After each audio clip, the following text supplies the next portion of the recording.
Washing மிஷினில் hot water use பண்ணுறது க்ளீனிங்னு நினைக்கிறீங்களா? Actually it's a power waste. Mister carbon, mister smart ரெண்டு பேரும் வாஷிங் மிஷின் யூஸ் பண்ணுறாங்க. Mister carbon always hot water தான் யூஸ் பண்ணுறாரு, நல்லா க்ளீன் ஆகும்னு நினைக்கிறாரு. பட் மிஸ்டர் ஸ்மார்ட் 99% கோல்டு வாட்டரில் தான் யூஸ் பண்ணுறாரு. Cold water means fresh water. எப்போ தேவையோ அப்போ மட்டும் ஹாட் வாட்டர் யூஸ் பண்ணுறாரு. இந்த வாஷிங் மிஷினில் மேக்ஸிமம் எனர்ஜி கன்சப்ஷன் எப்போ நடக்கும் அப்படின்னா, that is highest energy consumption hot water use பண்ணும்பொழுது தான் நடக்கும். இந்த ஹாட் வாட்டரை யூஸ் பண்ணுறதுனால ஆல்மோஸ்ட் 80 to 90% நார்மலை விட பவர் கன்சப்ஷன் ஜாஸ்தியாக இருக்கும்.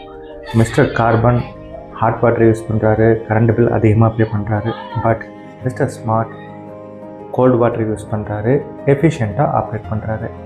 ஞாபகம் வச்சுங்க, ஹாட் வாட்டர் வாஷிங் க்ளீனிங் இல்லை, ஸ்மார்ட் வாஷிங் தான் power saving. Be smart for the better world. இந்த வீடியோவை சப்ஸ்கிரைப் பண்ணுங்கள், லைக் பண்ணுங்கள், ஷேர் பண்ணுங்கள். தேங்க்யூ.